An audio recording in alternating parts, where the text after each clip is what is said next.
ಕೆಲವು ಕ್ರಿಮಿನಲ್ ಪ್ರಕರಣಗಳಲ್ಲಿ ಅರ್ಜಿಯನ್ನು ಸಲ್ಲಿಸಿ ಪ್ಲೀ ಗಿಲ್ಟಿಯನ್ನು ಮಾಡ್ಕೋಬೋದಾಗಿರುತ್ತೆ.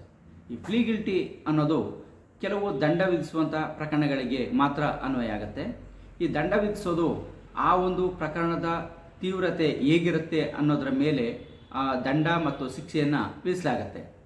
ಸಾಧಾರಣವಾಗಿ ಎಲ್ಲ ಮಾಡಿರುವಂಥ ಅಪರಾಧಗಳಿಗೆ ಶಿಕ್ಷೆಯನ್ನು ವಿಧಿಸಲಾಗುತ್ತೆ.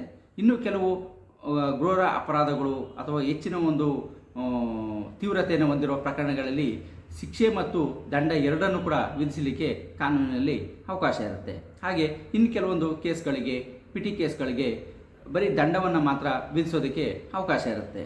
ಸೊ ಈ ರೀತಿ ಒಂದು ದಂಡ ವಿಧಿಸುವಂಥ ಪ್ರಕರಣಗಳು ಅಂತ ನೋಡೋದಾದರೆ ಭಾಗಶಃ ಹೆಚ್ಚಾಗಿ ಈ ಟ್ರಾಫಿಕ್ ರೂಲ್ಸನ್ನು ವೈಲೇಟ್ ಮಾಡಿರುವಂಥ ಪ್ರಕರಣಗಳು ಈ ದಂಡ ವಿಧಿಸುವಂಥ ಪ್ರಕರಣಗಳಿಗೆ ಮತ್ತು ಪಿಟಿ ಕೇಸ್ಗಳು ಅಂದರೆ ಸಾರ್ವಜನಿಕರಿಗೆ ತೊಂದರೆ ಕೊಡುವಂಥದ್ದು, ಪೊಲೀಸ್ನವರು ಹಾಕುವಂಥ ಪಿಟಿ ಕೇಸ್ಗಳು ಇವುಗಳೆಲ್ಲನೂ ಮೋಸ್ಟ್ ಆಫ್ ಆಲ್ ಈ ಒಂದು ಪಿಟಿ ಕೇಸಿನ ಅಡಿಯಲ್ಲಿ ಬರ್ತವೆ. ಇನ್ನು ಸಣ್ಣ ಪುಟ್ಟ ತಪ್ಪುಗಳನ್ನು ಮಾಡಿದ್ದಂಥ ಸಂದರ್ಭದಲ್ಲಿ ಜೂಜು ಅಡ್ಡೆಗಳಲ್ಲಿ ಪಾಲ್ಗೊಂಡಿರುವಂಥದ್ದು ಈ ರೀತಿಯಲ್ಲಿ ಒಂದಷ್ಟು ಪಿಟಿ ಕೇಸ್ನ ಅಂಡರ್ನಲ್ಲಿ ಬರುವಂಥವು ಇವೆ. ಮತ್ತು ಚಿಕ್ಕ ಒಂದು ಅಪರಾಧಗಳಿರುವಂಥದ್ದಕ್ಕೆ ಕೇವಲ ಬರೀ ದಂಡ ಮಾತ್ರ ಇರ್ತವೆ. ಅಂಥ ಒಂದು ಪ್ರಕರಣಗಳನ್ನು ಪರಿಗಣಿಸಿ ಅವುಗಳಲ್ಲಿ ಪ್ಲೀ ಗಿಲ್ಟಿಯನ್ನು ಮಾಡಲಾಗುತ್ತೆ. ಈ ಪ್ಲೀ ಗಿಲ್ಟಿಯನ್ನು ಮಾಡ್ಕೊಳ್ಳೋ ಉದ್ದೇಶ ಏನು ಅಂತಂದರೆ ಆ ದಂಡ ಏನಿರ್ತದೆ ಚಿಕ್ಕ ಮೊತ್ತವನ್ನು ಕಟ್ಟಿ ಆ ಕೇಸನ್ನು ಅಲ್ಲಿಗೆ ಕ್ಲೋಸ್ ಮಾಡ್ಕೊಳ್ಳೋದು ಆಗಿರುತ್ತೆ. ಸೊ ಹಾಗಾಗಿ ಇಲ್ಲಿವರೆಗೂ ಪ್ಲೀ ಗಿಲ್ಟಿಯನ್ನು ಮಾಡ್ಕೊಳ್ಳೋದಕ್ಕೆ ಎರಡು ರೀತಿಯಲ್ಲಿ ಅರ್ಜಿಯನ್ನು ಸಲ್ಲಿಸ್ತಾ ಇದ್ವಿ. CRPC ಸೆಕ್ಷನ್ 252ರಲ್ಲಿ ಪ್ಲೀ ಗಿಲ್ಟಿಯನ್ನು ಮಾಡ್ಕೊಳ್ಳೋದಕ್ಕೆ ಅಂದರೆ ಅಕ್ಯೂಸ್ಡ್ ಪ್ರೆಸೆಂಟ್ ಇದ್ದಂಥ ಸಂದರ್ಭದಲ್ಲಿ ಈ ಅರ್ಜಿಯನ್ನು ಸಲ್ಲಿಸಿ ಪ್ಲೀ ಗಿಲ್ಟಿಯನ್ನು ಮಾಡ್ಕೊಳ್ಳಲಾಗ್ತಾಯಿತ್ತು. ಒಂದು ವೇಳೆ ಅಕ್ಯೂಸ್ಡ್ ಪ್ರೆಸೆಂಟ್ ಇಲ್ಲದೇ ಇದ್ದರೆ ನಾನ್ ಪ್ರೆಸೆಂಟಲ್ಲಿ 253ರ ಸೆಕ್ಷನಲ್ಲಿ ಅರ್ಜಿಯನ್ನು ಸಲ್ಲಿಸಿ ಪ್ಲೀ ಗಿಲ್ಟಿಯನ್ನು ಮಾಡ್ಕೊಳ್ಳಲಾಗ್ತಾಯಿತ್ತು.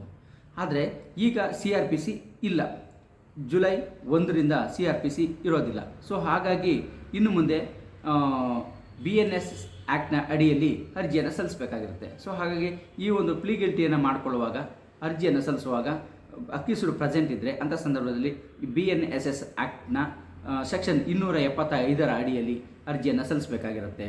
ಹಾಗೆ ಒಂದು ವೇಳೆ ಅಕ್ಯೂಸ್ಡ್ ಇಲ್ಲದೇ ಇದ್ದಂಥ ಸಂದರ್ಭದಲ್ಲಿ ಅಂದರೆ ಆ ದಿನ ಪ್ಲೀ ಗಿಲ್ಟಿ ಮಾಡಿಕೊಳ್ಳುವ ದಿನ ಅಕ್ಯೂಸ್ಡ್ ನ್ಯಾಯಾಲಯದಲ್ಲಿ ಹಾಜರಾಗಲಿಕ್ಕೆ ಸಾಧ್ಯ ಆಗದೇ ಇದ್ದಂಥ ಸಂದರ್ಭದಲ್ಲಿ ಅಂಥ ಸಂದರ್ಭದಲ್ಲಿ BNSS ಆ್ಯಕ್ಟ್ನ ಸೆಕ್ಷನ್ 276ರ ಅಡಿಯಲ್ಲಿ ಅರ್ಜಿಯಲ್ಲಿ ಸಲ್ಲಿಸಿ ಪ್ಲೀ ಗಿಲ್ಟಿಯನ್ನು ಮಾಡ್ಬೋದಾಗಿರುತ್ತೆ.